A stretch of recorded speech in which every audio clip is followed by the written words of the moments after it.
हम चुनाव के लिए तैयार थे और तैयार हैं। हम जीत के प्रति भी आश्वस्त हैं और लगभग 6 माह का समय मुझे मुख्य सेवक के रूप में मिला। हम सभी ने मिलकर जो है इसमें काम किया। हमारी सरकार ने अच्छा काम किया है। जो प्रयास हो सकते थे वो प्रयास किए हैं। एक एक पल और एक एक क्षण हमने प्रदेश की सेवा में लगाने की कोशिश की है। हम इन्हीं सभी को जो माननीय प्रधानमंत्री जी के नेतृत्व में पिछले 5 सालों में और 7.5 सालों में पूरे 2014 से लेकर अब तक और 2017 से लेकर 2022 तक लगभग 1 लाख करोड़ की योजनाएं यहां उत्तराखंड राज्य के लिए स्वीकृत हुई हैं और वो स्वीकृत हुई हैं। साथ में बहुत सारी योजनाएं उसमें से पूरी भी हो गई। बहुत सारी पर अभी काम चल रहा है। माननीय प्रधानमंत्री जी जब देहरादून आए थे तो देहरादून में 18,000 करोड़ की योजनाओं का उन्होंने लोकार्पण शिलान्यास किया था और अभी हल्द्वानी जब आए थे तो 17,500 करोड़ की योजनाओं को उन्होंने लोकार्पण और शिलान्यास किया है। उसमें से बहुत सारी योजनाएं हमारे सामने आ भी चुकी हैं। जैसे अभी हम 4 धाम ऑल वेदर रोडों की बात करें तो उसमें लगभग काफी सड़कें बनकर तैयार हो गई है। इसी प्रकार से भारतमाला प्रोजेक्ट, उसमें भी बहुत सारी जो सड़कें हमारी बनकर तैयार हो गई हैं और बहुत सारी बनने वाली हैं और पूरे उत्तराखंड को जोड़ने वाली एक के बाद एक। अगर हम बात करें ऋषिकेश से सीधे 4 धाम को जाने वाली सड़कें हों या देहरादून से दिल्ली जाने वाली सड़कें हों, देहरादून से हरिद्वार को जाने वाली सड़कें हों या हमारी बनने वाली एलिवेटेड रोड जो दिल्ली से देहरादून बनेगी। आज हम लगभग 4 घंटे में दिल्ली से देहरादून की दूरी तय करते हैं। आने वाले समय में ये दूरी मात्र 2 से 2.5 घंटे में पूरी की जाएगी। ये अपने आप में 12 किलोमीटर जिसमें जंगल के अंदर है उसमें कॉरिडोर भी बनाया जाएगा, वो सड़क बनेगी।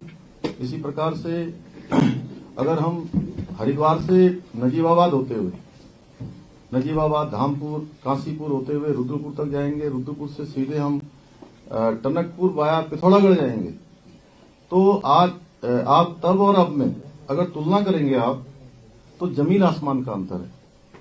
अगर हल्द्वानी काठगोदाम से रामपुर तक जाने वाली सड़क, अगर हम किन्हीं तरफ भी सड़कों की बात करेंगे तो उसमें अभूतपूर्व रूप से एकदम परिवर्तन हुआ है। रेल के क्षेत्र में ऋषिकेश कर्णप्रयाग रेल लाइन हमारी 2 वर्षों में पूरी हो जाएगी और टनकपुर से बागेश्वर रेल लाइन, जिसके बारे में कुछ लोग बीच में लोगों को बहलाने का काम, जिन्होंने अपने समय में कोई काम नहीं किया, वो लोगों के बीच में जाकर कह रहे थे।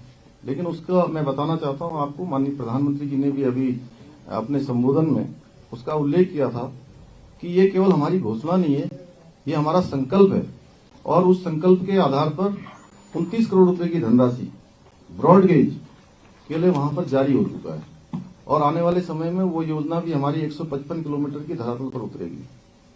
आज हम चाहे ऋषिकेश एम्स की बात करें, ऋषिकेश का जो एम्स है, हजारों लोगों को आज उसमें ओपीडी मिल रही है और जो एक एम्स की मांग कुमाऊं क्षेत्र में थी वो भी जो है मांग हमारी पूरी हो गई है। उसका भी माननीय प्रधानमंत्री जी ने शिलान्यास कर दिया है। जल्दी वो भी काम करना शुरू करेगा। हवाई कनेक्टिविटी की हम बात करें तो आज देहरादून का एयरपोर्ट हो जो पहले 200-250 की क्षमता का होता था, आज 1600 क्षमता का वो बन चुका है। आने वाले समय में अंतर्राष्ट्रीय स्तर का बनाया जा रहा है। जो पुराना वाला एयरपोर्ट है उसको भी पूरी तरह से डिमोलिश करके नया बनाया जाएगा। चाहे हमारा आज पिथौरागढ़ का हवाई अड्डा हो, उसको बनाने की प्रक्रिया, उसके डीपीआर की प्रक्रिया गतिमान है। हमने नए हवाई रूट ढूंढे हैं, उस पर जल्दी ही सेवाएं चल रही हैं, कुछ चलने वाली हैं, कुछ पर चल रही हैं। इसी प्रकार से हम अगर कोई भी क्षेत्र उठाकर देखेंगे तो हर क्षेत्र में काम हुआ है। चाहे वो हवाई जहाज की बात हो, चाहे आपने रेल क्षेत्र की बात हो, चाहे सड़क क्षेत्र की बात हो। हमारी उत्तराखंड की सरकार ने भी लगातार बहुत सारे हमने फैसले लिए, लगभग 500 से भी ज्यादा फैसले लिए और ये केवल फैसले ही नहीं लिए हैं, इन सभी को हमने धरातल पर उतारा है।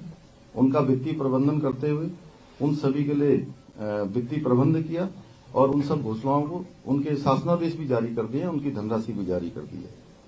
अभी आज ये जो चुनाव होने वाला है, ये चुनाव उनके कारनामे और हमारे कामों के बीच में ये चुनाव होने वाला है। सभी जानते हैं कि 2017 से पहले जब उनकी सरकार थी तो उस सरकार को भी सब लोगों ने देखा था किस प्रकार के कृत्य उस सरकार ने किए हैं। हमारा लक्ष्य है मोदी जी के नेतृत्व में जो हमने काम किए हैं वो काम ही हमारा प्रचार करने वाले हैं। चुनाव आयोग के जितने भी निर्देश हैं हमारी पार्टी पूरे रूप से सभी का पालन करेगी। हमने 2025 जो हमारा राज्य स्थापना दिवस का रजत जयंती वर्ष होगा, उस रजत जयंती वर्ष में हम देश के श्रेष्ठ राज्य बने, हम देश के अग्रणी राज्यों में से एक राज्य बने।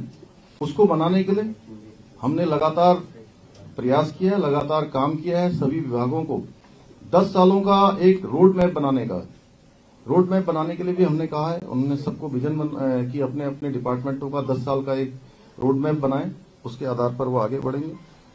और अंत्योदय हमारा एक सिद्धांत है। समाज के अंतिम छोर में खड़े हुए अंतिम व्यक्ति तक हमारी सरकार पहुंचे, हमारा शासन पहुंचे, इस आधार पर हम काम कर रहे हैं। कांग्रेस और करप्शन ये दोनों ही एक दूसरे के पर्यायवाची हैं। कांग्रेस के काले और खूनी पंजे को यहां जनता, हमारे देवभूमि की जनता निश्चित रूप से यहां की सत्ता से हमेशा, जैसे उनको 2017 में यहां से विदा किया था, इस बार उनको उससे भी और मिनिमाइज करने वाली है।